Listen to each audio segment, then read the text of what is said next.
Olá pessoal, hoje nós vamos a mais um encontro e nessa aula a gente vai tratar de um assunto bastante comum nas questões do Enem, que é a nossa cinética química.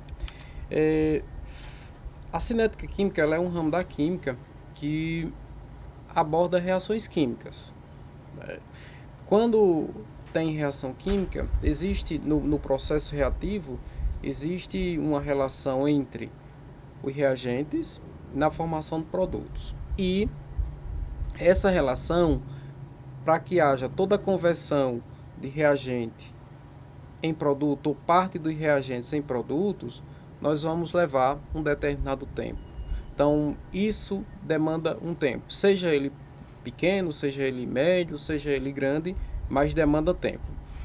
E a cinética química ela é o ramo da química que estuda a rapidez com que essas reações acontecem. Além do mais, conhecendo as reações, também ela vai abordar os fatores que podem influenciar.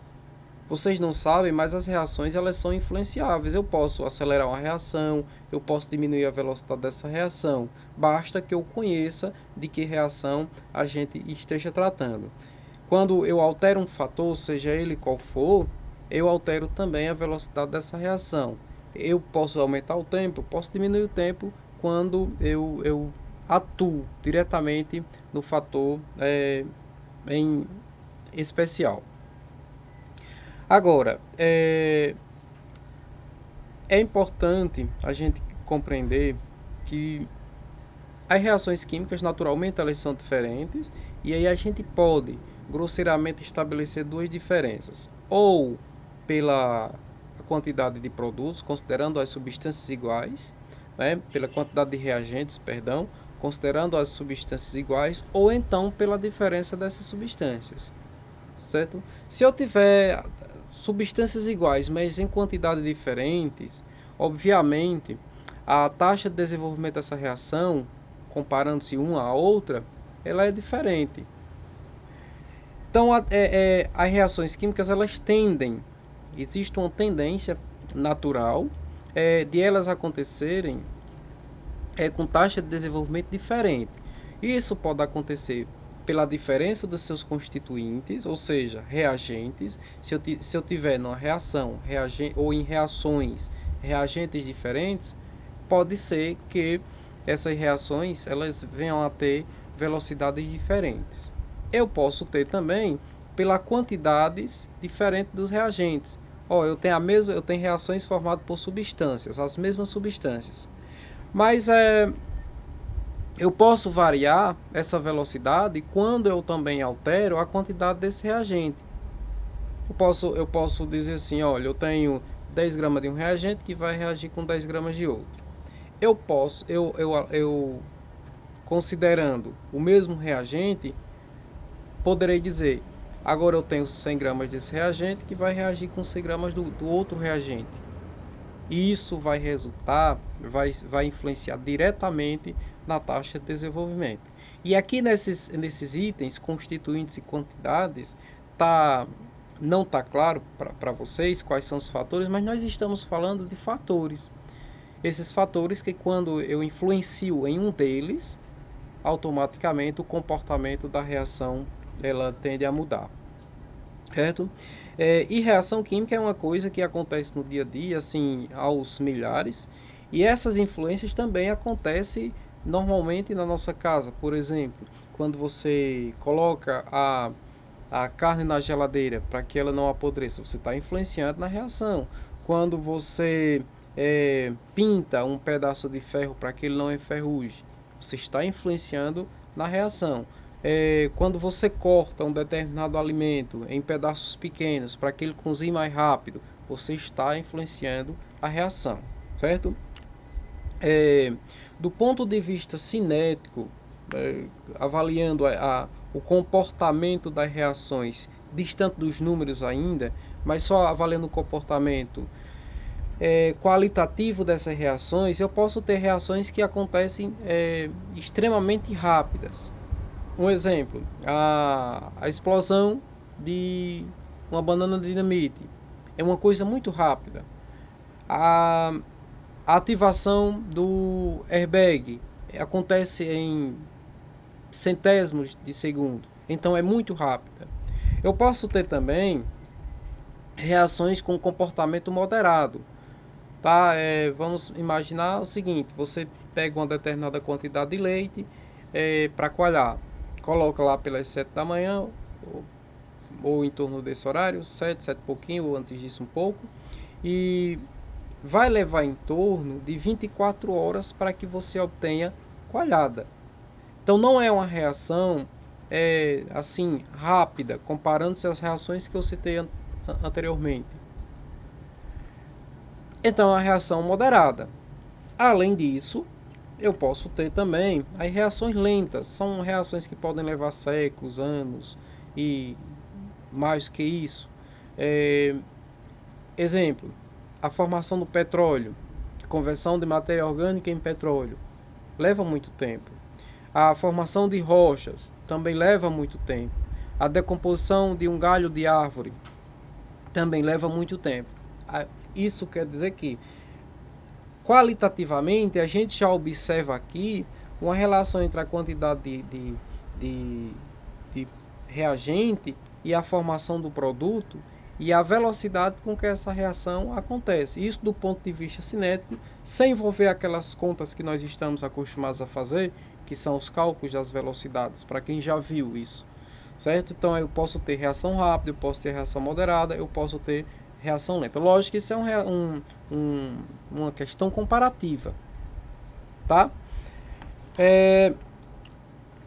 Aí veja só, o que são essas taxas de desenvolvimento? Comparando a física, alguém já estudou velocidade média, e a velocidade média é a relação entre o espaço que o móvel andou dividido pela variação de tempo, certo? Isso é em física. Quando a gente vai lá para a química, do ponto de vista cinético, essa equação é muito igual. A diferença é que eu não vou ter espaço. Eu vou ter que quantidade de reagente ou quantidade de produto. Essa taxa de desenvolvimento é a quantidade de reagente consumido ou a quantidade de produto formado num determinado intervalo de tempo. Aí eu tenho taxa de desenvolvimento, que é a variação seja do reagente, seja do produto, dividido pela variação de tempo, né? Então, a taxa de desenvolvimento é a razão entre a quantidade de substâncias, sejam elas consumidas ou sejam elas produzidas, dentro de um intervalo curto de tempo, dentro de um intervalo de tempo, seja ele curto, seja ele longo, seja ele mais ou menos, considerando que as reações acontecem em intervalos de tempos, podem acontecer em intervalos de tempos diferentes. Aí eu estou falando a reação, considerando apenas o início e o fim. Lógico que se eu quiser calcular essa velocidade no intervalo de tempo pré-determinado dentro do processo reativo, eu posso também. Tá, a reação acontece em 2 horas, mas eu quero verificar apenas em meia hora qual é o comportamento dela. Eu posso fazer isso, certo? Essa taxa de desenvolvimento, ou essa velocidade média, como era conhecido antigamente, ela pode ser representada pelo número de mols. A velocidade ocorre a 2 mols por hora, 2 mols por minuto, 1 mol por segundo. Eu posso fazer a massa 2 miligramas por segundo, 2 gramas por hora, 2 gramas por minuto. E eu posso calcular também o volume. Da mesma forma, 0,5 litros por segundo.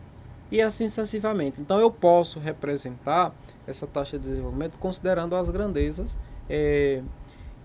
que eu quiser dentro daquela reação, certo? Existem algumas observações que nós temos que fazer. Seguinte: a quantidade de reagente diminui e a quantidade de produto aumenta.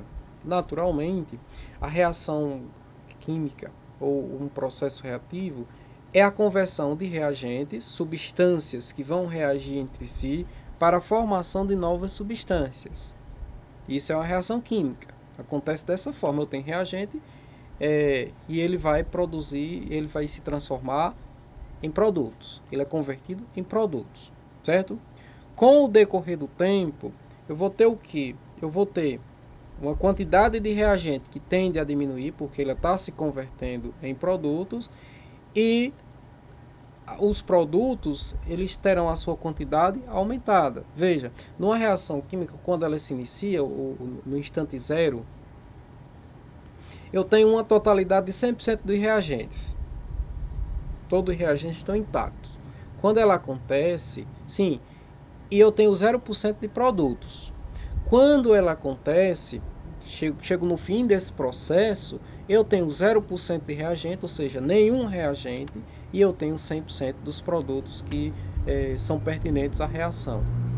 Isso é a coisa mais natural do mundo, é o que se espera de uma reação química, a conversão de reagente em produto. É lógico que pode acontecer em outras situações, nós vamos ter um reagente limitante, outra coisa, mas não é o assunto agora. Vamos considerar que os reagentes eles vão reagir na sua totalidade e vão formar os produtos também na sua totalidade.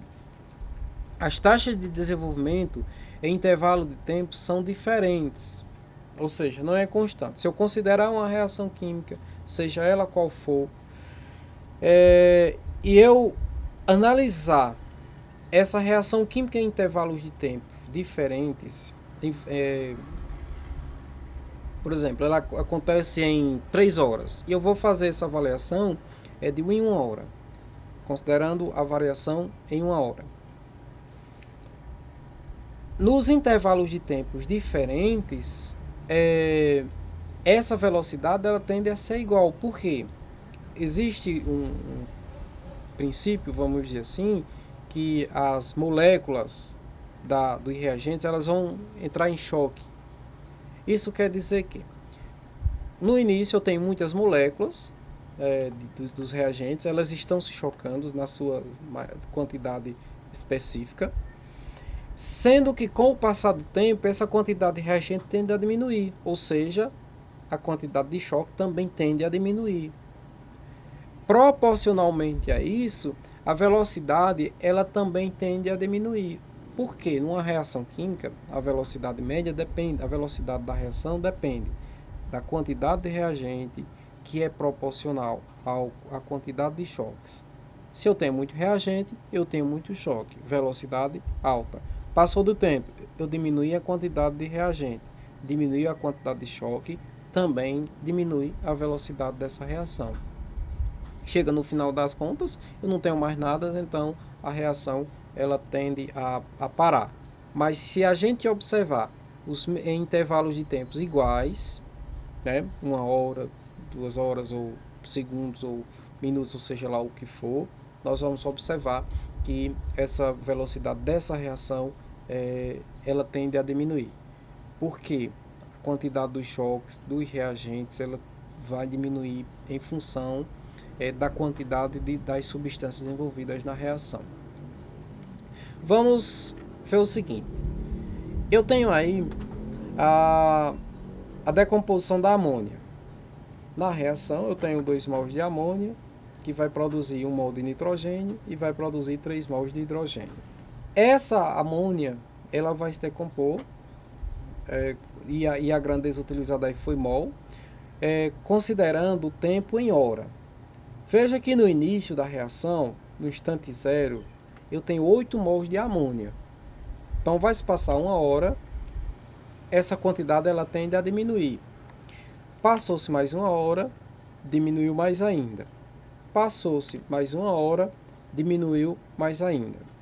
Né? Por que está diminuindo isso aí? Porque eu estou falando de um reagente. Se eu estivesse falando de um produto, obviamente isso aí estaria aumentando.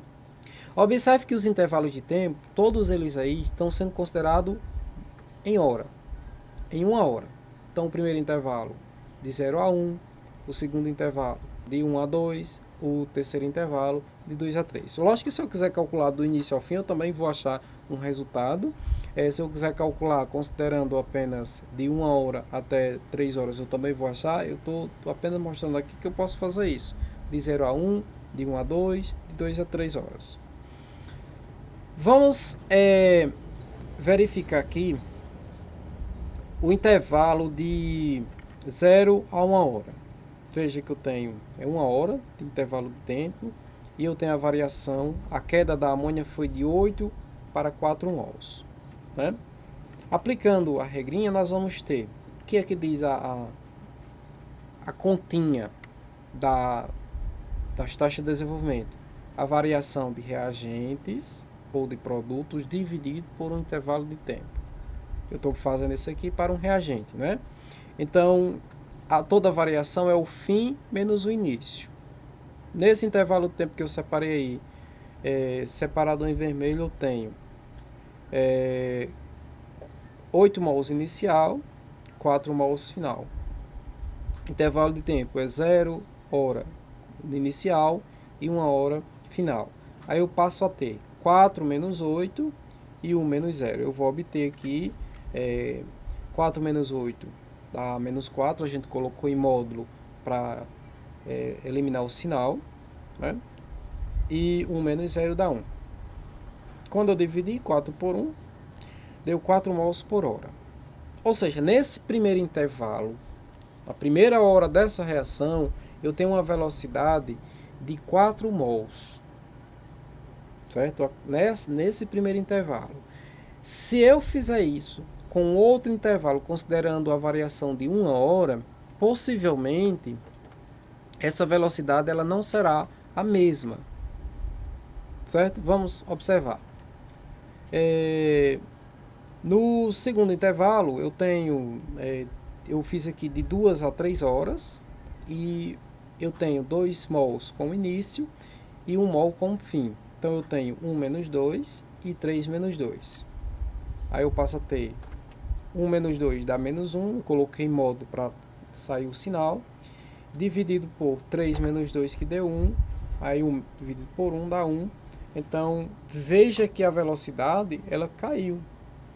Por que ela caiu na última hora da reação? Porque a quantidade de reagente ela diminuiu, né? Então os choques eles diminuíram também. Então uma coisa leva a outra. Choque, quantidade de reagente, quantidade de choque, velocidade.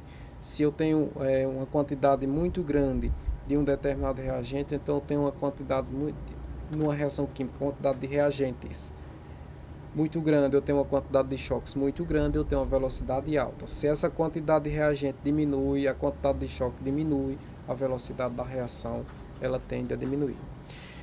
Eu tanto posso fazer isso para um reagente, fazer essa continha que vocês estão vendo aí, como eu posso fazer para qualquer um dos produtos. Se eu tivesse 5 reagentes, eu poderia fazer. Se eu tivesse 5 produtos, eu também poderia fazer. Agora veja, eu fiz essa velocidade isolada de um reagente. Mas o processo reativo, ele é um só. A conversão de reagente em produtos acontece do início ao fim para o sistema todinho. Todo o sistema reativo acontece naquele tempo específico. Não existe um reagente que vai acabar primeiro, o outro acabar depois, um produto é formado antes, outro produto é formado depois. Não, tudo acontece naquele intervalo de tempo. De forma que, individualmente, essas velocidades, eu poderia considerar só o intervalo de tempo para todos os reagentes e produtos. Existe reagente que tem velocidade maior, existe produto que tem velocidade menor, isso no mesmo intervalo de tempo. Sendo que a reação, o sistema, não isolando A, B ou C, ela tem uma velocidade igual. Por quê?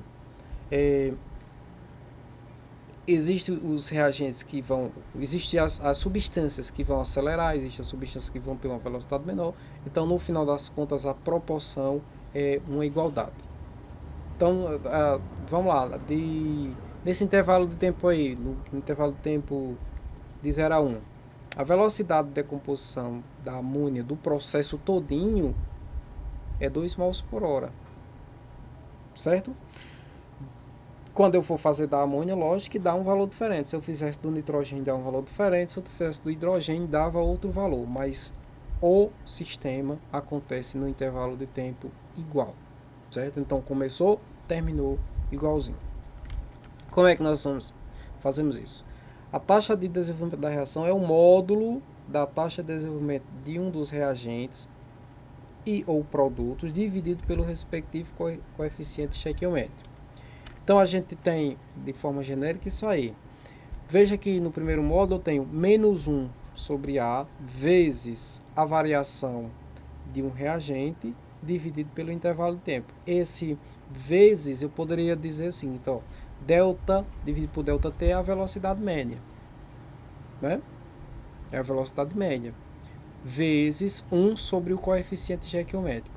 Se eu fizesse considerar o mesmo intervalo de tempo para reagente e produto, o valor será igual. Certo? Aí a gente pode representar a equaçãozinha para a amônia assim.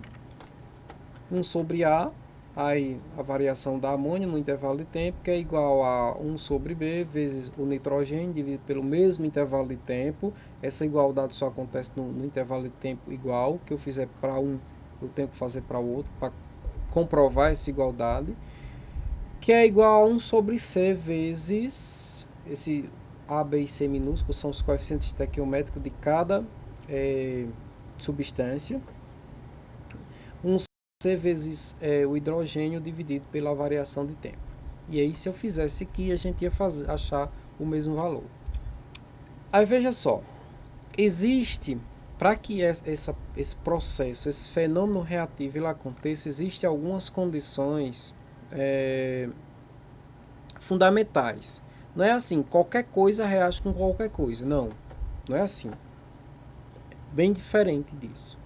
Para que uma reação aconteça, a primeira coisa que tem que acontecer, tem que existir entre os reagentes é afinidade. Certo? Afinidade. Não só afinidade vai fazer com que a reação aconteça, não. Mas, ora, você juntou um reagente com outro que não tem afinidade. Vai acontecer? Não. Vai dar no quê? Em nada. Você tem água e monóxido de carbono. Vai produzir o quê? Nada. Porque essas substâncias elas não têm nenhuma afinidade. Mas eu posso ter assim água e gás carbônico. Eles têm afinidade? Tem. Então vai acontecer alguma coisa? Sim. No final das contas a gente tem uma reação. Esse é o primeiro ponto. A afinidade. O segundo ponto é o contato. Ora, eu tenho reagentes que têm afinidade um com o outro, mas não tem contato. A reação também não vai acontecer. Do mesmo jeito que sem afinidade a reação não acontece, mesmo que haja o contato, quando esses compostos eles têm afinidade, só acontece o processo, só acontece o fenômeno se existir o contato. Por isso que se a gente, quando é no laboratório, quando os reagentes estão guardados em frascos diferentes, não acontece muita coisa. Por quê? Contato, mesmo que eles tenham uma determinada afinidade. E depois, essa reação ela vai acontecer em função dos choques, certo? Então, esses choques vão produzir, vão gerar, vão converter os reagentes em produtos. E isso eu considerando que existe um reagente que tem afinidade com outro, após o contato vai ser provocado os choques, e esses choques eles vão produzir, vão gerar, vão ser convertidos, vão levar à formação de produtos, né? Esses choques nada mais é do que contato, do que a pancadaria entre as moléculas dos reagentes, certo? Então eu tenho reagente A, reagente com reagente B, e ali eu tenho as moléculas elas se batendo uma com a outra, que a gente chamou de choques. Todas as colisões são efetivas? Todos os choques são efetivos? Não, não são efetivos. Para que um choque seja efetivo, é necessário que eu tenha uma energia suficiente. Isso quer dizer que eu dependo também da quantidade de energia envolvida em cada molécula de determinados reagentes, e também a geometria, o aspecto, o formato, a estrutura, como é que essa molécula está estruturada, para que ela tenha uma geometria que favoreça os choques efetivos. Então, os choques, as colisões, eu posso chamar de colisão também, eles têm que ter energia suficiente e geometria favorável. Do contrário, a reação não acontece. Então, isso aí é a estrutura fundamental para que uma reação aconteça. São critérios. Eu tenho que ter afinidade, tenho que ter contato e eu tenho que ter choque. Além disso, esses choques têm que ser efetivos, que depende da quantidade de energia e da geometria das moléculas. Existe uma coisa na cinética chamada energia de ativação e complexo ativado. Então, energia de ativação é uma barreira entre a quantidade entre o reagente, não é quantidade, entre o reagente e o produto. Para que esse reagente chegue ao produto, ele tem que ultrapassar uma barreira. E essa barreira existe energia suficiente, certo? É o mínimo de energia necessário para que essa reação aconteça. É o mínimo de energia necessário para ultrapassar essa barreira. Então, eu tenho reagente, quando a quantidade de energia suficiente é o mínimo suficiente, eu vou ter produto, certo? Seja na reação endotérmica, seja na reação exotérmica, existe esse limite. Esse limite tem que ser quebrado por essa quantidade de energia mínima que a gente chamou de energia de ativação. No gráfico, a gente pode ver o seguinte: eu tenho um gráfico de duas reações, reação exotérmica e reação endotérmica, mas aqui também não vai servir para muita coisa essa informação, porque a energia de ativação está posta no mesmo lugar. Sendo assim, numa reação, se for dependendo do processo, ela é maior, dependendo do processo, ela é menor. Quando eu digo dependendo do processo, estou falando de ser endotérmico ou ser exotérmico, né? Ela é maior ou menor, dependendo de um desses dois processos. Essa energia de ativação, ela está do reagente até o complexo ativado, certo? O complexo ativado nada mais é do que quando as ligações elas são enfraquecidas, né, dos reagentes, todas as ligações de reagentes são enfraquecidas, são quebradas, e aí você não, nesse exato momento, você não tem mais substância, porque as substâncias se desfizeram. Eu juntei uma substância A com a substância B, e essas ligações de ambas se quebraram, e quando elas se quebraram, quando elas se enfraqueceram, eu tenho um estágio intermediário. Agora, a partir daqui, eu tenho a formação de produtos. Então, o complexo ativado ele é um estágio intermediário. Nessa setinha vermelha que eu mostrei agora, nós só volta aqui, a gente está vendo a energia de ativação. Veja que o caminho da setinha em um é menor do que no outro, mas a energia de ativação existe. Estou dizendo assim apenas o que? O limite em um é menor do que em outro. Quando eu chego no complexo ativado, que é esse estágio aí, eu não tenho mais substância A, substância B, porque os choques entre essas moléculas quebraram as suas ligações. Eu tenho agora átomos que a partir de então vão se juntar de forma diferente, porque os produtos de uma reação é diferente do reagente, senão, se fosse igual, não tinha reação, né? Eu juntei uma coisa com outra coisa para ter o resultado igual. Não aconteceu reação, então se espera que tenha produtos diferentes. Nesse estágio do complexo ativado, nós vamos obter esses produtos, essas substâncias diferentes, que a gente chama de rearranjo molecular. As moléculas se quebraram, então elas se reorganizaram de outro jeito para formar os produtos. Então ocorreu um rearranjo molecular. O complexo ativado é o estágio intermediário da reação. É um estágio instável, certo? A reação, do ponto de vista da cinética, ela é extremamente influenciável. Veja, se você pegar uma porção de carne moída e uma porção de carne sem ser moída, mesma quantidade, sei lá, 100 gramas, e você deixar nas mesmas condições de ambiente, em cima da mesa, quem vai apodrecer primeiro? carne moída, né? Se você pegar a mesma porção de carne sem ser moída, deixar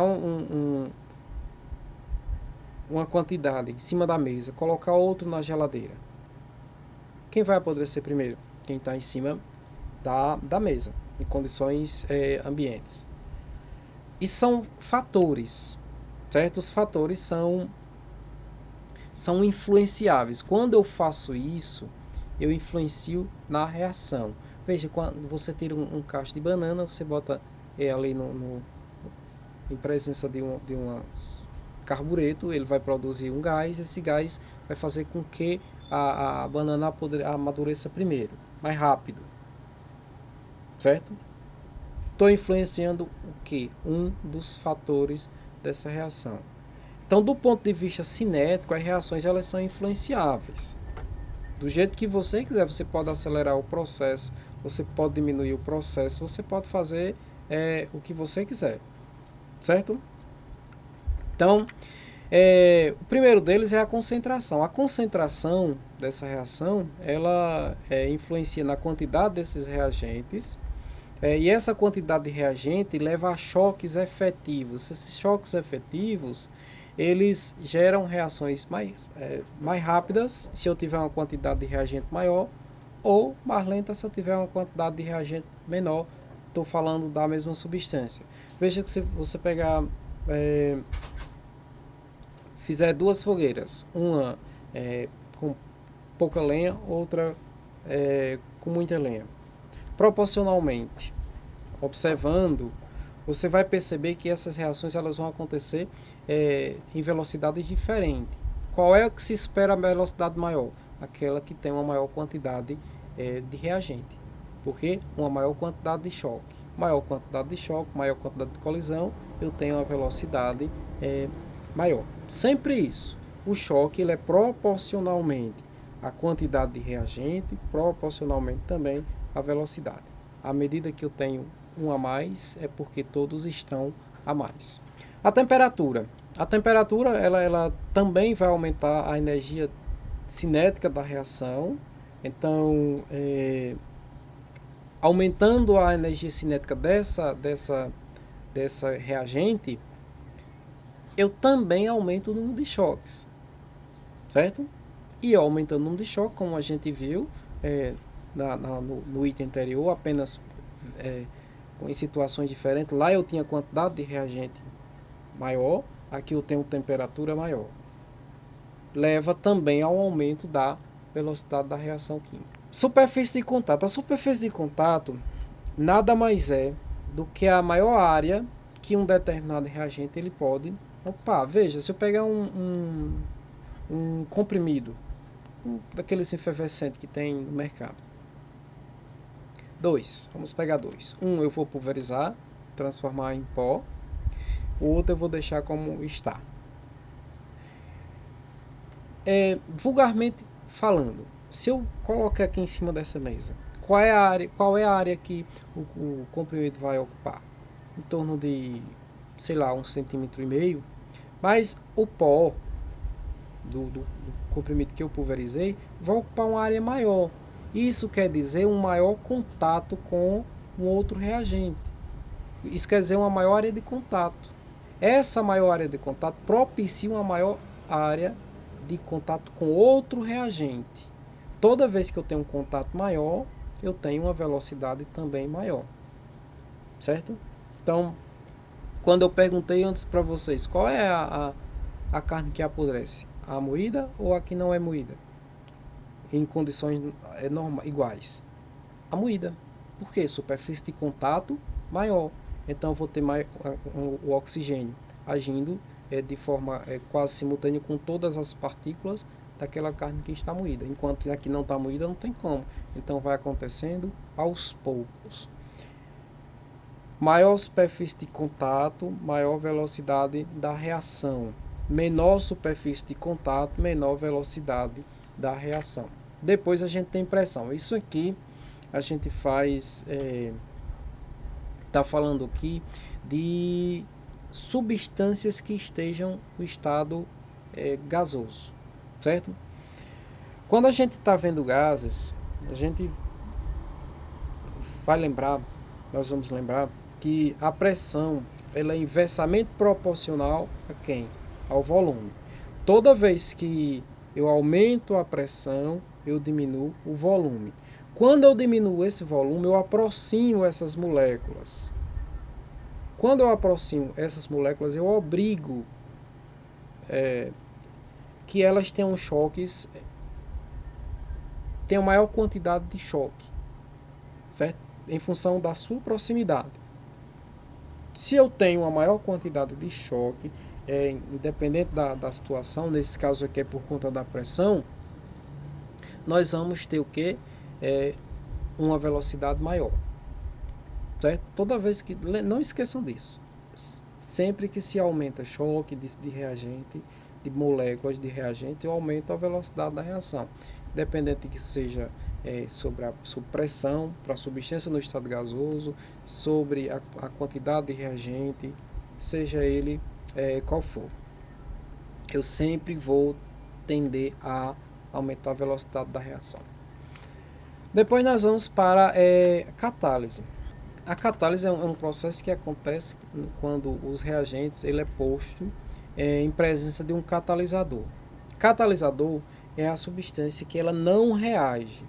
Então, eu peguei o catalisador X, botei numa reação Y e ele vai participar do processo como reagente. Não. Ele é uma substância que ele faz com que ele fornece energia para que os reagentes reajam.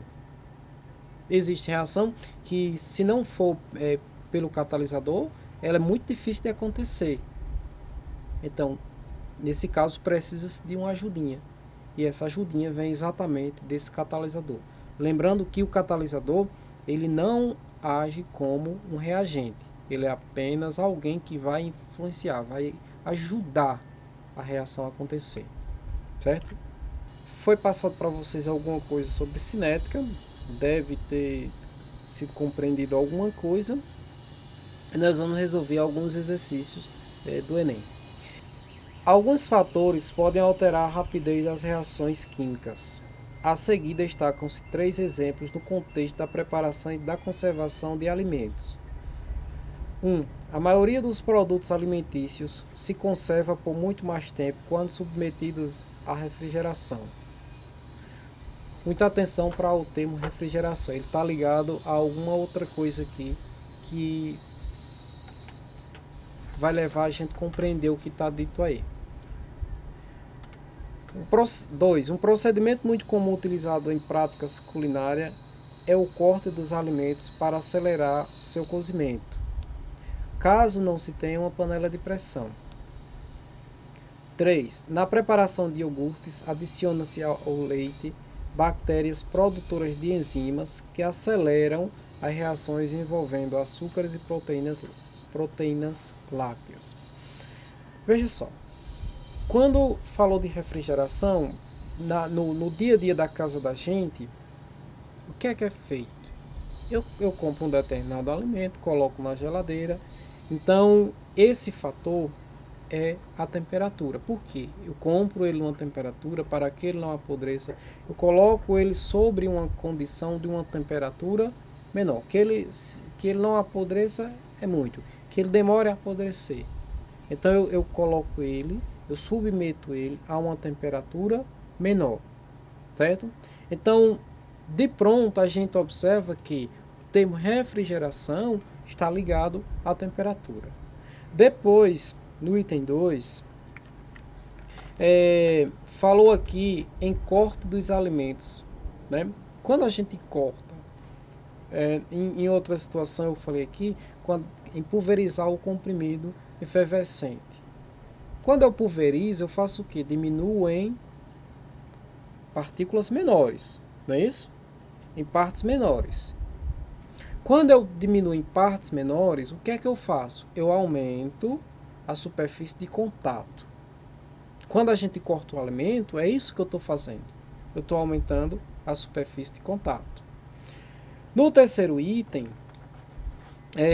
diz que é utilizado enzimas que aceleram as reações.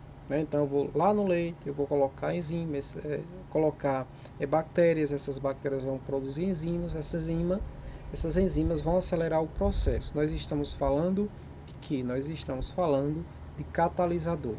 Então, a resposta correta é letra C, temperatura, né? Quando você pega um determinado alimento, coloca uma temperatura menor sobre refrigeração, isso aqui é a temperatura. Né? A superfície de contato é quando você transforma algo em partículas menores. Nesse caso aqui, está se falando do corte dos alimentos. E o terceiro item está se falando de catalisador, porque essas enzimas elas não são convertidas em iogurte. Elas participam do processo, mas ela não atua como reagente. Isso é a visão da química, é essa. Então, letra C. O exercício 2 diz o seguinte: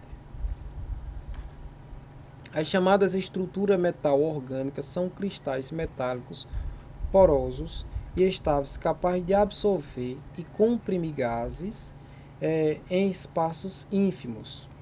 1 grama desse material, se espalhado, ocuparia uma área de pelo menos 5.000 metros quadrados. Isso aqui já diz alguma coisa para a gente. Os cientistas esperam que o uso de tais materiais contribua para a produção de energia mais limpa e de métodos para a captura de gases do efeito estufa. A maior eficiência destes materiais em absorver gás carbônico é a consequência. Veja só, eu tenho 1 grama, que é uma quantidade pequena de alguma coisa, 1 grama de qualquer coisa muito pequeno, né?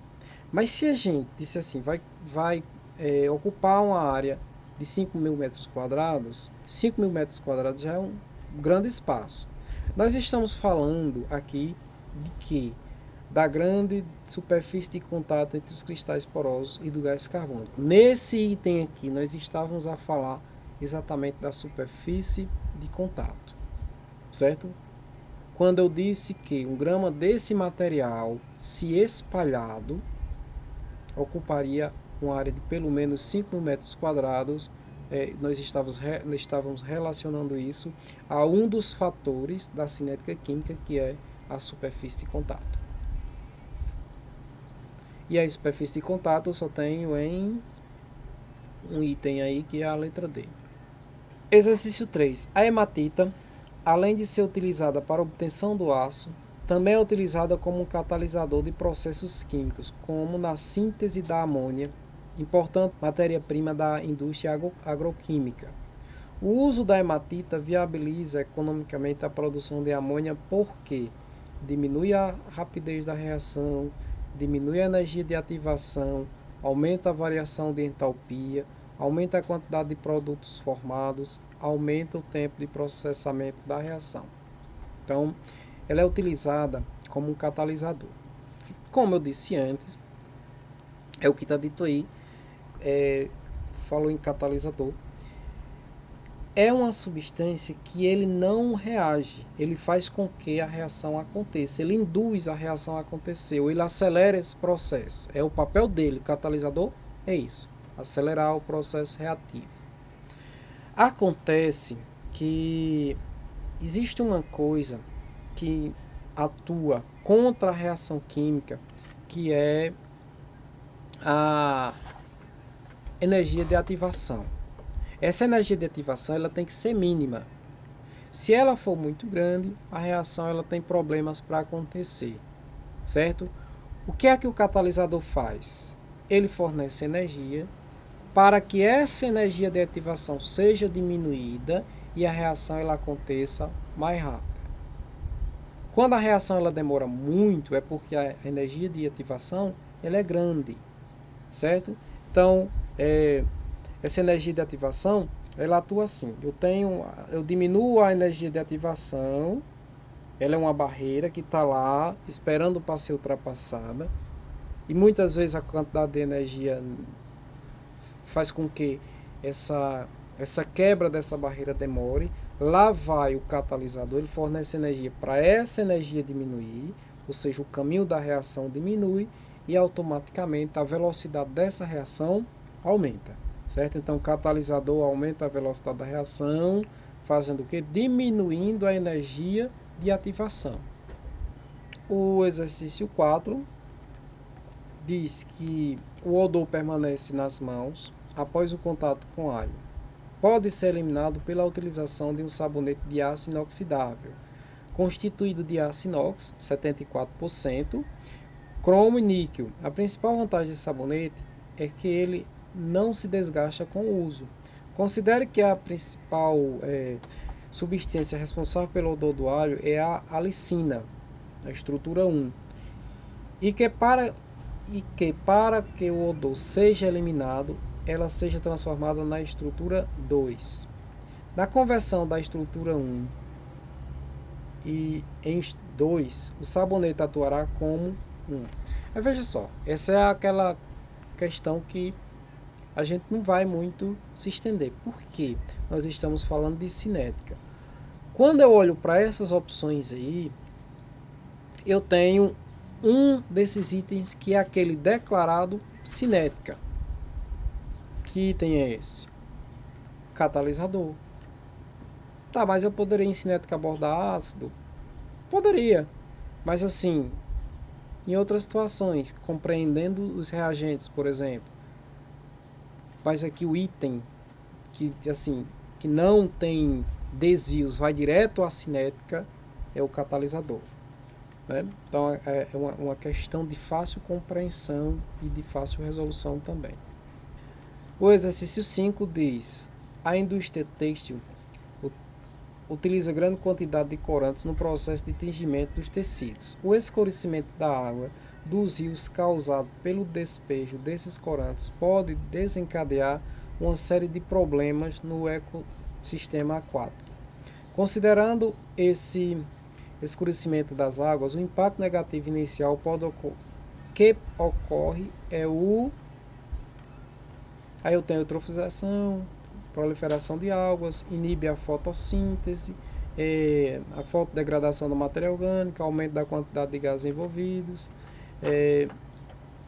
Veja só, o escurecimento da água, ela impede o quê? Passagem de luz, né? A gente sabe que existe um processo que para acontecer precisa de luz, né? Na natureza, a gente chama isso de fotossíntese. Naturalmente, as plantas ela precisam desse processo para viver. Quando eu coloco corante, eu provoco um escurecimento da água, então essa luz ela não vai passar mais. Então acontece que não passando luz, eu vou inibir o processo da fotossíntese, certo? Então o escurecimento da água indica o que? Provoca o que? Inibição da fotossíntese. Então, pessoas, muitíssimo obrigado e até a próxima.